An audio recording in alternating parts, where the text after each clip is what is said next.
Now, you've developed something on one of your slides, and we're going to show that on one of your slides, is that right? Yeah. Shall we get that up? Yeah, sure. Okay. Are you able to get that up, Mum?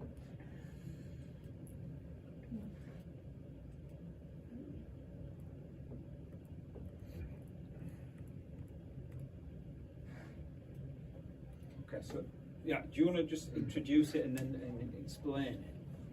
Yeah, so this is the U-Finity Effect, and it's a concept that me and my business partner and Mum have developed, where it describes how a certain trigger can affect both an autistic employee and an employer at the same time.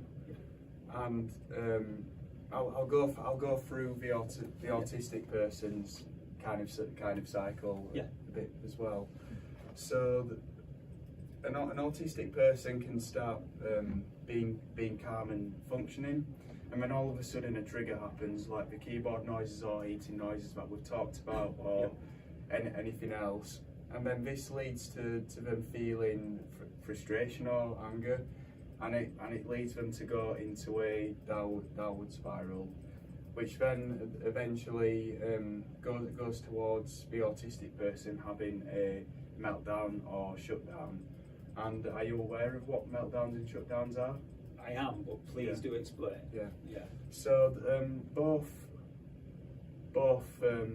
concepts are where an autistic person loses control of their emotions, but it's their reaction that's very different. Yeah. So with a meltdown, the autistic person shows their frustration and anger outwardly, so it's visible, and it can be easily mistaken for a tantrum.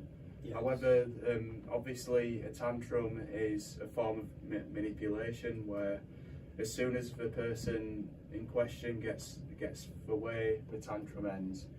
Whereas there's no definite time for when a meltdown could end, essentially. Yeah. And the same goes for a shutdown. However, the person goes more inward into themselves. Yeah. And they feel a whole air of negativity, and everything that happens afterwards, they feel like could have a negative outcome. Yeah. And a shutdown really affects the way that you do with things that you have to do next, or it can affect your coordination, whatever. But what's more important to illustrate here is that the person's state goes more inward. Yeah. So yeah, those are meltdowns and shutdowns, and then we get to the recovery stage. So once they have actually recovered from the meltdown or shutdown, they start to have positive thoughts and actions, which they can discuss with their employer, but we'll get onto that in a bit. And then they return to a calm and functioning state as well. So then we move on to the non-autistic person or the employer. Yeah. And the calm, they can see that they're doing good work with the autistic person, and then the trigger happens and they don't know what's going on, so they feel an element of frustration, helplessness or panic, because from their side of things they're just there to support the autistic employee. And what they have to do then is, when the meltdown and shutdown is happening, they have to be patient or wait.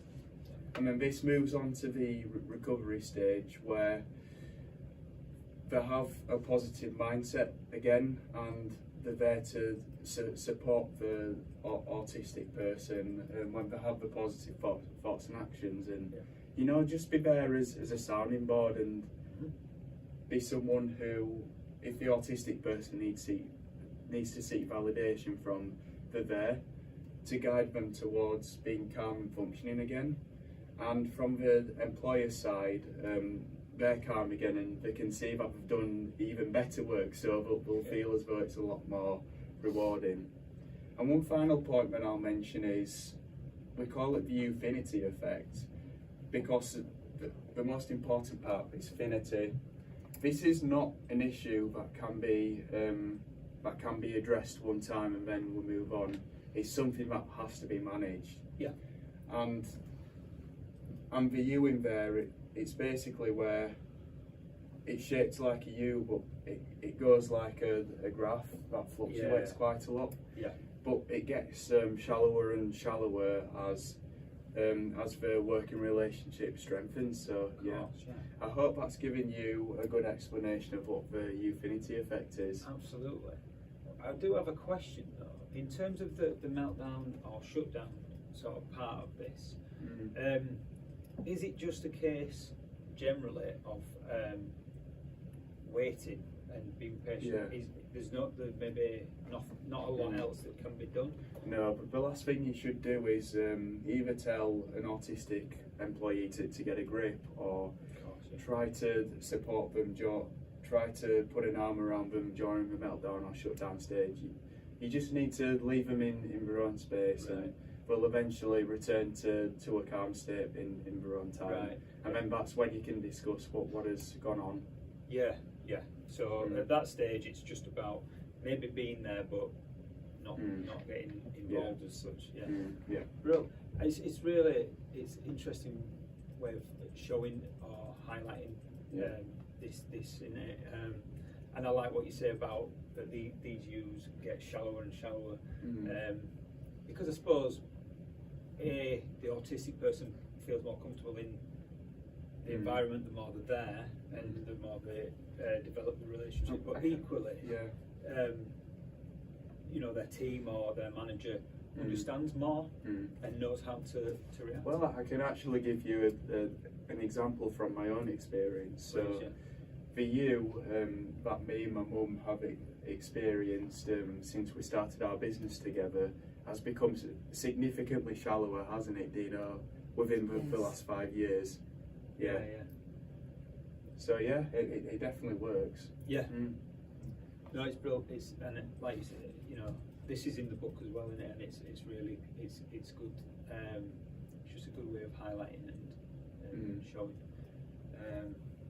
what goes on and how to get out of it and how to improve that relationship.